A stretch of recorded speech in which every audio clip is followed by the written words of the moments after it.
Ellen MacArthur. She's written a brilliant letter to Scott Morrison, challenging him about the vaccine solution, and she's also challenging the Doherty modelling. Remember the Doherty modelling. We've got to bring them account to this because they've got major conflicts of interest, including that Peter Doherty, who's always going on about his Nobel Prize. We've got to look into him because he's got major conflicts of interest. So thank you. Hello. I want to start off with something really positive because it can all get very heavy. And I just want to say that every cloud has a silver lining. And for me, the silver lining is that COVID has been one of the biggest social networking events since my children were young. And one of my blessings is Elizabeth Hart. And Elizabeth and I discovered each other online and found out that we're both in Adelaide. So I just want to stop and just be grateful for all of you and everybody we're meeting, and to say thank you for Elizabeth for walking this journey with me. Because it's easy to get dragged down, so that's the first thing I want to... As Elizabeth mentioned, we're supporting the tradies, the construction workers, the nurses, the policemen, everybody who's being coerced by governments, by business.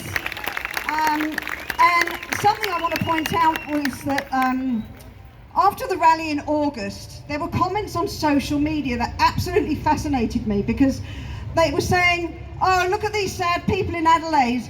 They're having a protest about lockdowns, and we're not even in a lockdown. Well, you know what? We're one country, right?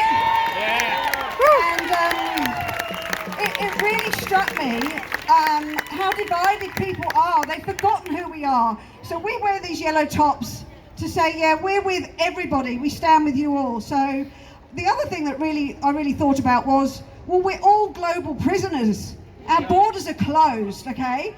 So yeah, we may not be locked in our homes like they are in the eastern states, but we've been held prisoner since 2020, in March 2020, you know, and that's what, 8 million Australians born overseas, some crazy number.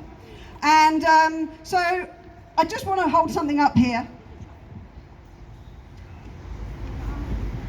I'm holding this up to remind us all, okay, we can't use this, right?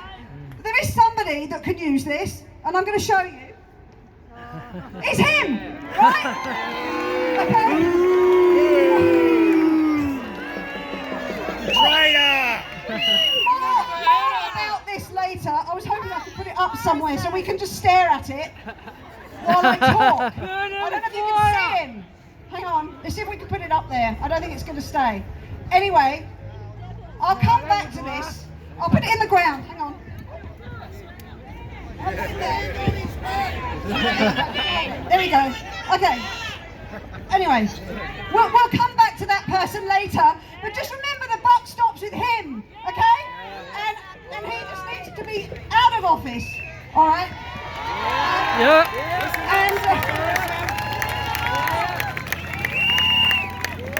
Yes, exactly. There's more later.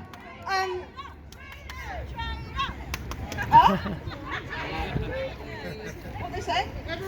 Oh, okay, yes.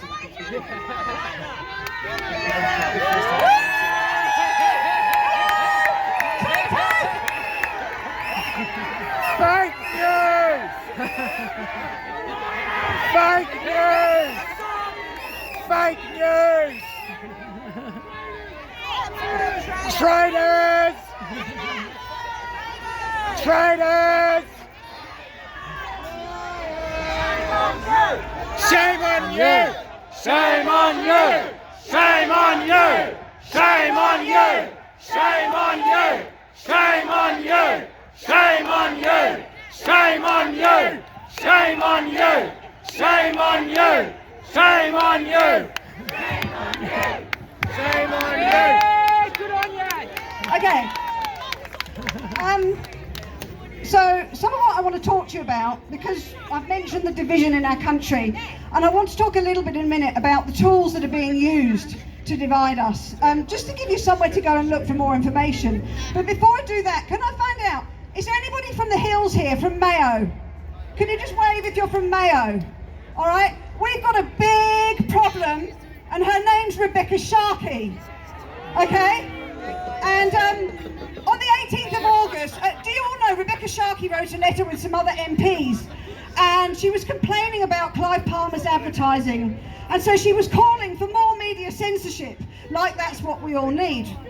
And she did an interview on 5MU on the 18th of August. I suggest you go and listen to it. And basically, Miss Sharkey complained because they published adverts saying freedom, freedom, freedom, okay, and lockdowns don't work. And the journalist's response to that was, oh dear, not, well, what's so offensive about freedom? So I'm suggesting everybody in Mayo write to Rebecca Sharkey and ask her why she doesn't like freedom. Why is freedom a dirty word? Yep. It's all right. So, something Elizabeth spoke about just now was about experts, and she recently wrote a superb email called The Tyranny of Experts. And this is what she said. There's a plethora of these so-called experts inhabiting universities, research groups, government departments, non-government organisations and advisory groups such as SAGE. These jumped-up experts are influencing decisions over our lives, such as restricting people to their homes, forbidding people to mix with others, disrupting social connections, and outlawing singing and dancing, although I think we can dance again now, compelling people to submit to tests and forcing people to wear muzzle, okay? Yeah. Face diaper. So I put it to you today that we are in an age of intellectual prostitution, okay? And the media are a load of intellectual prostitutes, basically. They're telling the story that they're paid to tell. There's no critical analysis. There's no exploring of government policy. There's another load of intellectual prostitutes around, and that's in the form of a group of experts called behavioural scientists. So, who's heard about behavioural science? Has anybody come across this? Yeah, and who's aware of their weaponisation of fear against the people? We all see it, yeah? So we all see that happening. And that's coming down from the World Health Organization. So I want to read you a quote. This is the WHO statement from the Regional Director for Europe. A host of institutions and centres across Europe have considered how behavioural science can help tackle COVID-19.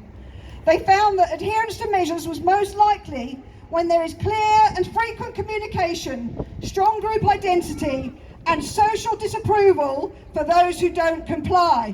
Well, aren't we seeing that now with the vaccines?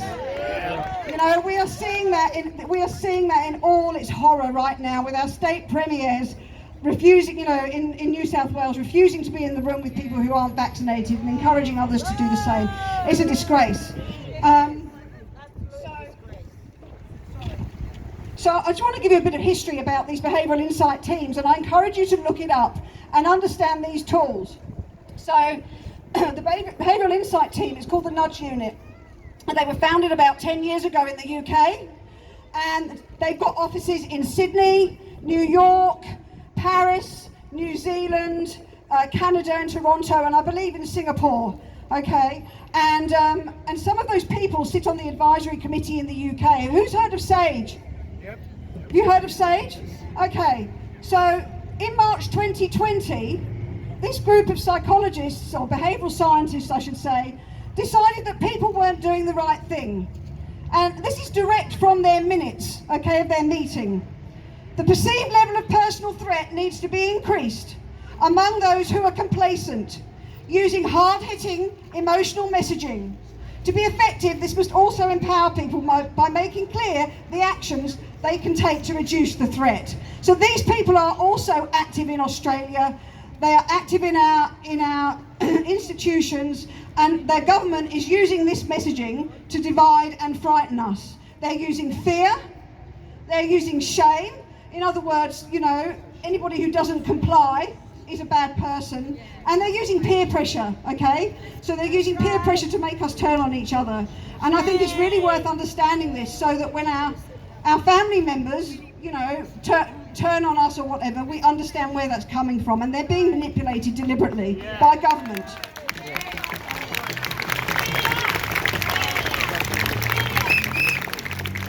I want to give you a little bit of a quick example, and then I'm going to stop, of how this research and this messaging is being used in Australia. So on the internet, and I'll give you this link later, there's a piece of research. It's called "How Can We Support Physical Distancing in the Office?" And so this was done with a major Australian bank. Doesn't say which one. Probably Jab. And I'm going to give you a couple of quotes here. As office workers in many parts of Australia are returning to workplaces, we're confronted with the new normal. Woo! The need to maintain physical distance. For many employees, even simple rules like stay 1.5 metres apart are proving hard to consistently follow in practice. Fortunately, behavioural science gives us clues as to how we can design the work environment and practices to encourage physical distancing and help us keep us safe in the months ahead. All right? So they challenge bystander inaction as one of the problems, okay? So this is when your co-workers are doing the wrong thing and you don't say anything, all right? So they say this is their solution. To overcome bystander inaction, employers should empower people to reinforce positive behaviours and challenge non-compliance. They can do this by drawing on social norms to highlight that most people think it is right to encourage physical distancing and that all employees have the right to speak up and take action when others aren't following the rules. Okay, this is basically them teaching us how to bully our fellow colleagues, people in the workplace. So these are the strategies that are being used. This is what government is doing and is messaging around vaccines. And I really encourage you to go and look at this and to start examining the tools really that they're using to divide us, because it's everywhere. I just, I want to end on a positive note really as to what we can do about it. So the first thing, as I've said, I think we can familiarise ourselves with the strategies. I think we need to start asking questions. We didn't give them permission actually to use these strategies on us in our media, in our workplaces, in our workplace policies. We didn't give permission for them to do this, all right? So the first thing, I think we need to do is really understand how this works and then take action. And I think then we need to hold our politicians to account for this and actually get rid of them and vote them out. And then I think, on a happy note, we need to make our own propaganda, okay? Counter-propaganda. Oh, sorry. Anyway, Scott Morrison, as I say, has been jollying around the world, and something came to my attention, which is while we can't see our family overseas, he went to look up his dead ancestors, all right? But then something really came to our attention that amused me, which was where he went to look up his dead ancestors. And I'm suggesting this is a very appropriate image for the time. Can you see this? Can you see where he's standing? He's outside Bodmin jail. All right, so I'm suggesting we take this picture, we turn it into a meme, and that we pray the next time Scott Morrison is standing outside the jail, he's in handcuffs because he's a traitor.